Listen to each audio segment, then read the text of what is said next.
नमस्कार बहुत स्वागत है आपका। मैं हूं रीनू। सीधे रुक करेंगे रायपुर का सीएम भूपेश बघेल क्या कुछ कह रहे हैं, सुनिए। और ताकि एसएचजी इसको बना के सर बेचें स्थानीय तौर पर।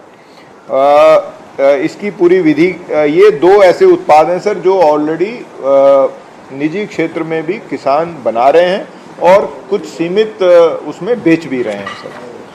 दूसरा जो उत्पाद रहेगा सर गौमूत्र का, वो वृद्धि वर्धक जीवामृत जिसको बोला जाता है, जिसमें गौमूत्र, इसके साथ गोबर, गुड़, बेसन और पैकेजिंग, ये करके लगभग 21 रुपये प्रति लीटर का ये उत्पाद है सर। और इसकी भी पूरी विधि की जो स्टैंडर्डाइजेशन है, इसमें प्रशिक्षण एसएचजीज को दिया जाएगा सर। इसके बाद विपणन के माध्यम से सर स्थानीय स्तर पे सी मार्ट के माध्यम से सीधा कृषकों को इसका कीट नियंत्रक 50 रुपये प्रति लीटर, वृद्धि वर्धक 40 रुपये और छना हुआ गौमूत्र 6 रुपये प्रति लीटर, ये 3 उत्पादों के तौर पर इसको बेचा जा सकेगा। और इसके क्या क्या उत्पाद हो सकते हैं सर, उस पर हम लोग, हमारी जो कामधेनु यूनिवर्सिटी है उसमें हमने टेक्निकल ग्रुप बनाया हुआ है और वो लगातार अब उसको 6 माह के भीतर दूसरे उत्पादों हमको रिपोर्ट देंगे, जिसके आधार पर इन उत्पादों की संख्या और बढ़ाई जाएगी सर। शुरुआत में ये प्रति जिला सर 2 हम लोगों ने रखा है, क्योंकि इसकी मार्केटिंग और दूसरे विषयों पे चैलेंज रहेगा। और प्रस्ताव ये है सर कि जब योजना 2 वर्ष अभी 20 जुलाई को पूरी हो जाएगी, उस दिन सर इसका आपके कर कमलों सर हम लोग प्रारंभ करेंगे। तो लगभग अगली बार जब राशि देंगे उसके साथ में ये योजना हमारी प्रारंभ हो जाएगी सर। ये योजना की एक मूल वो है और इसको सर गोधन न्याय मिशन में हम लोग पारित करके इसके दिशा निर्देश जारी कर पाएंगे सर। सर मैं अनुरोध करूंगा आपसे, कृपया हमें मार्गदर्शन देने का कष्ट करें सर।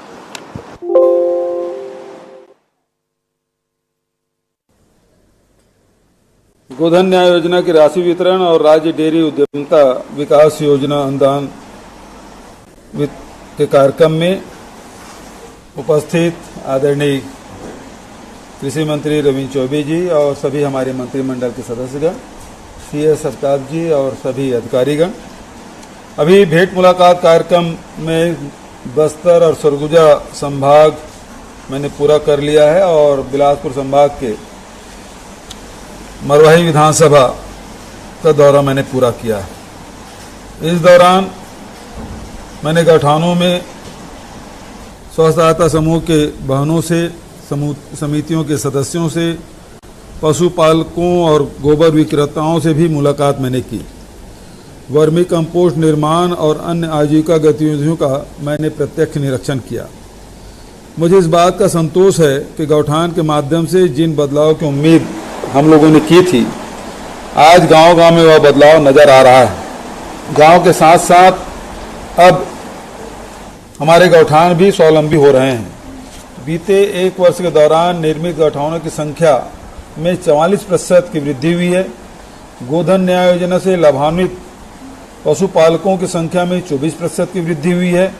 और 1 साल पहले वर्ष 2021 में हमने 16 जून से 30 जून की अवधि में गोबर क्रय राशि के रूप में 48 लाख रुपए का वितरण किया था, जबकि इस साल इसी अवधि में 3 करोड़ 69 लाख रुपए की राशि का वितरण किया है।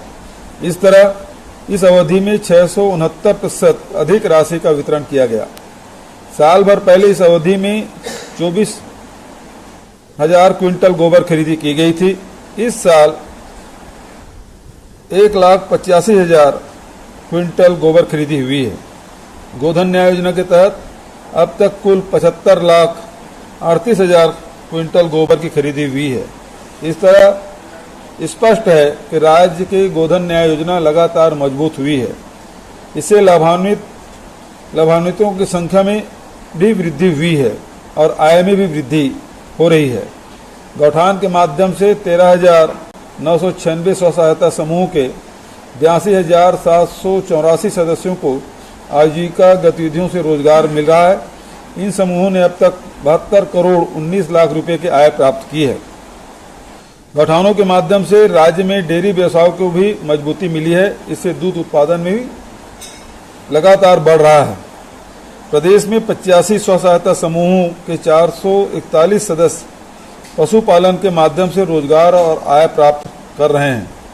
गौठानों में संचालित डेयरी को और मजबूती देने के लिए किए जा रहे प्रयासों के अंतर्गत राज्य डेयरी उद्यमता विकास योजना के तहत आज कांकेर जिले के पोटगांव गौठान, कोंडागांव के बोलबाला गौठान, बलौदा बाजार के पुरैना खपरी गौठान, दुर्ग के मोलई गौठान और रायगढ़ के बंसिया गौठान में स्थापित डेयरी इकाई के लिए कुल 25 हितग्राहियों को 13,63,500 रुपये का अनुदान दिया गया।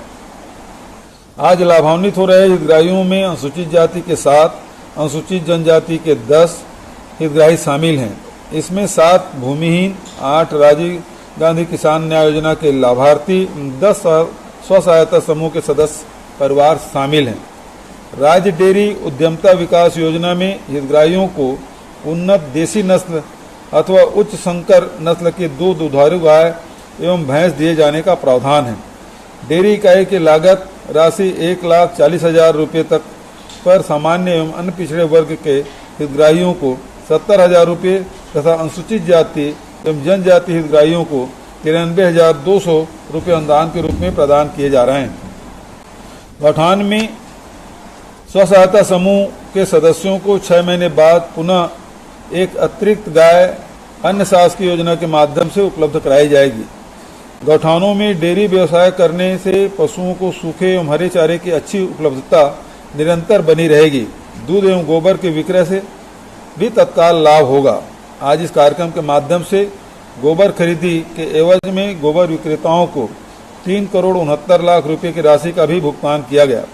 इस तरह अब तक गोबर खरीदी के एवज में 150,75 लाख रुपए का भुगतान हो चुका है। इस तरह आज स्व सहायता समूह तथा गौठान समितियों को 7,15 लाख रुपए का भुगतान किया जा रहा है।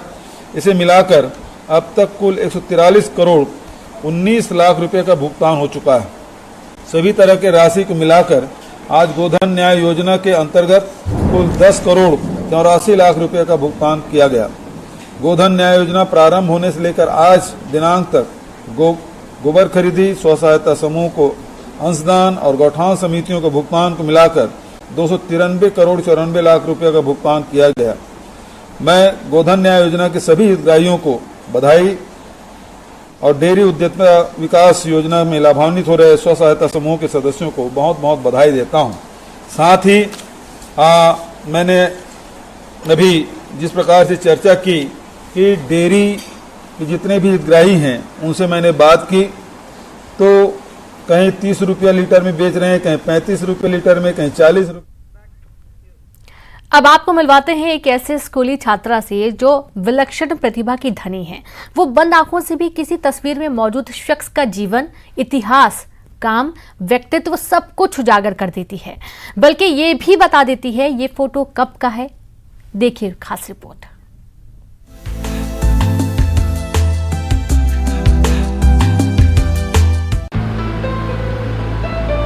एक मेल पर्सनैलिटी है, उन्होंने अपनी लाइफ में काफी स्ट्रगल करा। ये है टीकमगढ़ की रहने वाली 10वीं कक्षा की छात्रा आकाशी व्यास। ये है सचिन तेंदुलकर। आकाशी भी दूसरे बच्चों के जैसे स्कूल जाती है, पढ़ाई लिखाई करती है, लेकिन आकाशी व्यास के पास कुछ ऐसा है जो है अकल्पनीय, अविश्वसनीय, अद्भुत। दावा किया गया है कि आकाशी के हाथों में स्कैनर है, वो किसी फोटो को हाथों से स्कैन कर सब कुछ बता देती है। तब हमने भी आकाशी की इस क्षमता को जानने के लिए मोबाइल में महात्मा गांधी की तस्वीर रीड करने को दी। फिर देखिए क्या हुआ। एक मेल पर्सनैलिटी है, फोटो का फोटो है और ब्लैक एंड वाइट फोटो, इसको ऐसा, हाँ ब्लैक एंड वाइट फोटो है। और वो जो पर्सनैलिटी है वो हाथ जोड़े हुए हैं, हाईली एजुकेटेड हैं और अपनी कंट्री के लिए बहुत कुछ करने के लिए रेडी हैं। और वॉयलेंस उनको बिल्कुल पसंद नहीं हो, हाँ उनको वॉयलेंस नहीं पसंद, वो हर एक चीज़ को उस प्रॉब्लम को समझकर एक शांत नेचर के साथ उस प्रॉब्लम को सॉल्व करना चाहते हैं, हर एक प्रॉब्लम को। आकाशी ने महात्मा गांधी के जीवन, मकसद, मृत्यु से जुड़ी सारी बातें आंखों पर पट्टी बांधे हुए तस्वीर पर केवल हाथ फेर कर बता दी। हमें लगा शायद ये संयोग हो। तब हमने आकाशी को मोबाइल पर एक और तस्वीर स्कैन कराने को कहा और वो तस्वीर थी क्रिकेटर सचिन तेंदुलकर की। सुनिए क्या कुछ बताया आकाशी ने। एक मेल पर्सनैलिटी है, उन्होंने अपनी लाइफ में काफ़ी स्ट्रगल करा और उस स्ट्रगल को उन्होंने दूसरों को बताया, तो दूसरों को मोटिवेट करने के लिए, और ये स्ट्रगल करने से नहीं डरते। कोई स्पोर्ट्स की लाइन में हो सकते हैं। अब हम भी हैरान थे कि आखिर 10वीं की कक्षा की छात्रा कैसे इतना सब बता रही है, क्या ट्रिक है इसके पीछे। तब हमने तय किया कि एक और टेस्ट आकाशी का लिया जाए। आखिर में मोबाइल पर देश की एक ऐसी सियासी शख्सियत की फोटो निकाल कर दी जिनका करीब 3 दशक पहले निधन हो चुका है। सिंगल पर्सनैलिटी का फोटो है, वाइट कलर का कुछ पहने हैं, बाल उनके ग्रे शेड में है और कम भी है, और वो उनको कितना भी प्रमोशन मिल जाए वो अपना स्टेट चेंज नहीं करते, एटीट्यूड वाला स्टेट नहीं करते। और ये किसी पॉलिटिकल लाइन के हो सकते हैं, और ये अपनी कंट्री को लेकर बहुत, मतलब अपनी कंट्री के लिए वो कुछ भी कर सकते हैं। शायद उनको कोई बम या बंदूक की गोली से। ये सब देखकर उत्सुकता और हैरानी दोनों बढ़ गई। तब हमने जानने की कोशिश की कि आखिर ये सब कैसे कर लेती है वो, और कैसे ये क्षमताएं विकसित हुई। जब उसको स्टार्ट करते हैं तब वो अपने आप हो जाता है। अच्छा, किस तरीके से करते हैं? वो मैंने एक कोर्स करा था ब्राइटर माइंड्स का, जिसमें वो हम लोगों को बॉल्स रीड करवाते थे, बट उनमें से किसी में भी फ़ोटो रीडिंग नहीं था। वो मेरे पापा ने मुझे प्रैक्टिस करवाया था। ये कैसे पता चलता है कि ये आदमी दुनिया में है कि नहीं है? वो भी उस फ़ोटो में कुछ सेंसेशंस रहते हैं, जो जो चीज़ फ़ोटो के अंदर है वो सब चीज़ें अपने आप आ जाती हैं समझ में। तो कुछ खास प्रैक्टिस या ट्रेनिंग से हो सकता है ये संभव हो, लेकिन केवल ट्रेनिंग से ये क्षमता हासिल करना नामुमकिन नजर आता है। अब इस विज्ञान कहिए, व्यक्तिगत क्षमता कहिए या चमत्कार मानिए, लेकिन वाकई अद्भुत और अकल्पनीय है ये। टीकमगढ़ से राजीव रावत के साथ ब्यूरो रिपोर्ट, न्यूज़ 18 मध्य। तो देखा आपने, ये वाकई में हुरन काफ़ी हैरान कर देने वाला है, और जिसने भी इस रिपोर्ट को देखा वाकई में कई सारे सवाल मन में खड़े हुए होंगे कि आखिरकार ऐसा कैसे संभव है। तो जिनको आपने अभी देखा है आकाशी, वो खुद भी हमारे साथ जुड़ी हुई हैं और उनकी तरफ सीधा रुख करेंगे। आकाशी, बहुत स्वागत है आपका न्यूज़ 18 के इस प्लेटफॉर्म पर। थैंक यू जी आकाशी, आपका हुनर देख हर कोई हैरान है, मैं भी हैरान हूँ और जितने भी दर्शक हैं वाकई में सभी हैरान हुए ही होंगे। कई सारे सवाल हैं जिनका विज्ञान के पास कोई जवाब नहीं है। ये माना जाए कि जो ट्रिक है, आपने कोई ट्रेनिंग ली है या फिर कोई चमत्कार है, कब से ये, और ये पहली बार आपको कब ऐसा लगा कि ऐसा कुछ किया जा सकता है? क्योंकि अभी हमने आपको देखा है फ़ोन की स्क्रीन पर भी आप हाथ से टच करके पहचान लेती हैं कि उसमें किसका फ़ोटो है। तो इसमें तो कुछ टेढ़ा हुआ होता नहीं, फ़ोन की जो स्क्रीन होती है बिल्कुल क्लियर होती है, बिल्कुल नीट होती है, उसमें तो कुछ समझ में आ नहीं सकता है। फिर ये कैसे कर लेती हैं आप?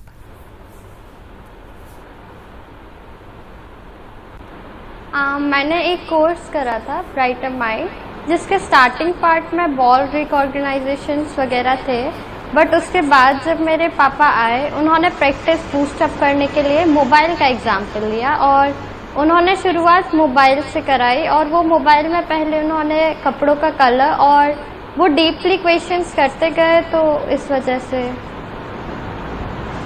जी, पहली बार आपको कब ऐसा लगा, कब आपको पता चला अपने अंदर के हुनर के बारे में?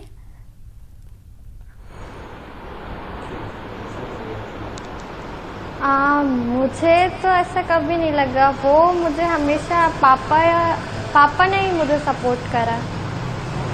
जी, आप जो भी करती हैं, जैसे भी आप कर पाती हैं, क्या इसका पढ़ाई पर भी कोई असर पड़ता है आपको?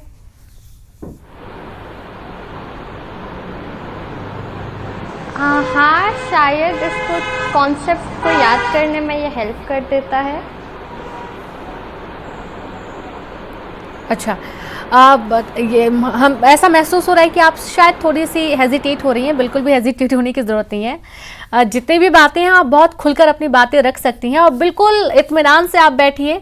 बिल्कुल भी आपको ऐसा डरने की या थोड़ी भी हेजिटेट होने की ज़रूरत नहीं है और आराम से बात करिए। आप जो भी जिस तरीके का आपका एक्सपीरियंस है, कितने सालों से आप ये कर रही हैं और आपके मन में कब आया कि आपने जो अभी ब्राइटनेस, आपने एक क्लास का नाम लिया है कि आपने उस क्लास की है जिसके माध्यम से आप अपना ये हुनर निखार पाई हैं, कब आपको लगा कि आपको ऐसी कोई ट्रेनिंग लेनी चाहिए?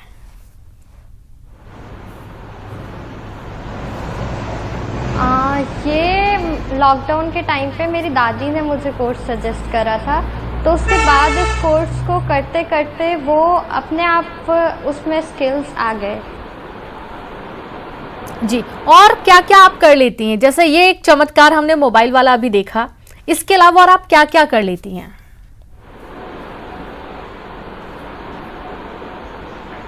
मैं रीडिंग, राइटिंग और बॉल्स डिफ्रेंशिएट करना और फोटो रीडिंग के अलावा भी मैं बहुत सारी एक्टिविटीज़ कर लेती हूँ,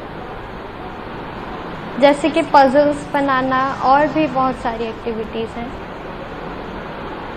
जी, और हमने सुना है कि आप बंद आंखों से पेपर की हेडलाइन भी पढ़ लेती हैं। पेपर की हेडलाइन ये कैसे संभव हो सकता है? क्योंकि जाहिर सी बात है उसमें भी कुछ उकेरा हुआ नहीं होता है।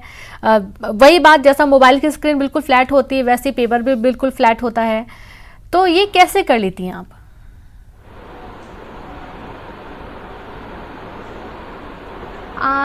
ये तो कोर्स का ही पार्ट था, तो उसमें हम लोगों को कुछ स्पेशल एक्सरसाइजेस वगैरह बताई गई थी, जिसके बाद से हम लोग उसको ऐसे कर पाते हैं। जी बिल्कुल, शुक्रिया आपका आकाशी, हमसे जुड़ने के लिए और अपना एक्सपीरियंस शेयर करने के लिए। और वाकई में बहुत सारी शुभकामनाएं आपको, ऐसे ही आप एक से बढ़कर एक जो इनोवेटिव चीज़ें हैं वो करती रहें। बहुत शुक्रिया आपका। और सीधे रुक करेंगे, मुख्यमंत्री शिवराज सिंह चौहान क्या कुछ कह रहे हैं, सुनते हैं। श्री मीना सिंह जी, यहाँ के हमारे अध्यक्ष आदरणीय इंद्रशरण जी, सांसद बहन प्रीति जी, महामंत्री जिले के भाई सरदेंद्र जी, प्रदेश के हमारे राज्यसभा के यशस्वी सांसद भाई अजय प्रताप सिंह जी, भारतीय जनता पार्टी के वरिष्ठ नेता और सीधी के विकास के शिल्पकार आदरणीय केदार शुक्ला जी, आदरणीय राजेश जी, डॉक्टर साहब, कुंवर सिंह जी हमारे विधायक साथी। कुंवर सिंह जी दो जिलों के विधायक हैं। सिगरौली जाओ तो भाभी मिलते हैं और सीधी जाओ तो यहाँ भी मिलते हैं। राजेश पांडे जी हमारे प्रदेश के मंत्री। अब मेरे पास चूंकि समय कम है, माफ करेंगे, नहीं तो अध्यक्ष जी के संसदीय क्षेत्र का कटनी आज खतरे में पड़ जाएगा। भाभी सभा विश्वामित्र जी सहित हमारे सभी वरिष्ठ नेता साथी पदाधिकारीगण, पार्षद के हमारे सभी उम्मीदवारगण, बहन भाई और इस सभा में उपस्थित मेरी बहनों, मेरे भाइयों, मेरे बेटे बेटियों, दोनों हाथ जोड़ के आप सबको प्रणाम करता हूं, आप सबको नमस्कार करता हूं। सबसे पहले आज प्रधानमंत्री नरेंद्र मोदी जी को हम धन्यवाद देंगे। हमारे जनजातीय आदिवासी भाई और बहन, आज शैला नृत्य भी हो रहा था, अलग अलग नृत्य कर रहे थे। हिंदुस्तान की राजनीति में आजादी के बाद पहली बार भारत की राष्ट्रपति अगर बनेंगी तो श्रीमती द्रौपदी मुर्मू बनेंगी, जो आदिवासी बहनें हमारी। और इसलिए एक बार तालियां बजा के प्रधानमंत्री जी का अभिनंदन कीजिए, स्वागत कीजिए। मेरे बहनों और भाइयों, अद्भुत प्रधानमंत्री भारत को मिले हैं। उनके एक एक फैसले के पीछे समाज के सब वर्गों का सम्मान और जनता के कल्याण का भाव है। लेकिन कांग्रेस को देखिए आज हालत क्या हो गई है। आतंकवाद और कांग्रेस का सीधा सीधा रिश्ता रहा है। इतिहास उठा के देख लीजिए, देश में आतंकवादी गतिविधियां बढ़ी है तो केवल कांग्रेस के कारण बढ़ी है। आतंकवाद और कांग्रेस एक दूसरे के पूरक है।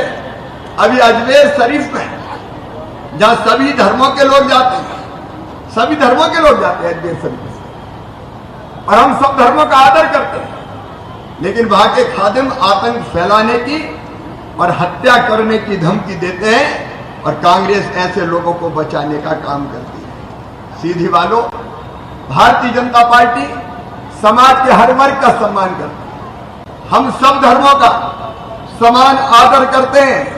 काम हमने सबके लिए किया है, लेकिन एक बात साफ है, आतंकवादियों को और देश के दुश्मनों को किसी भी कीमत पर हम बर्दाश्त नहीं करेंगे।